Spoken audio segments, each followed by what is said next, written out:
Supreme court میں practice and procedure ترمیمی ordinance کے خلاف ایک اور درخواست دائر درخواست سینئر سیاستدان افراسیاب خٹک کی جانب سے دائر کی گئی ہے۔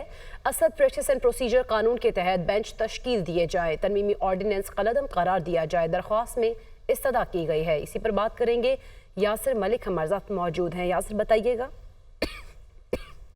پریکٹس اینڈ پروسیجر ترمیمی آرڈیننس کے خلاف ایک اور درخواست جو ہے وہ دائر کر دی گئی ہے، اور درخواست سینئر سیاستدان ہیں افراسیاب خٹک، ان کی جانب سے دائر کی گئی ہے۔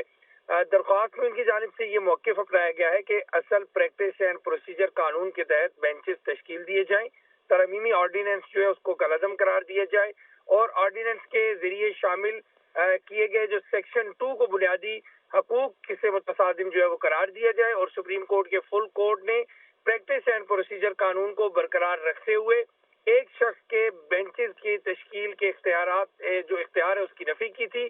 آرڈیننس کے ذریعے عدلیہ کے اندرونی امور میں مداخلت کی کوشش کی گئی ہے، جو عدلیہ کی آزادی کے خلاف ہے۔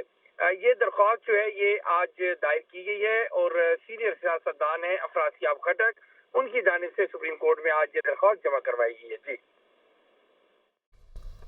بہت شکریہ یاسر، آپ ہمیں آگاہ کر رہے تھے۔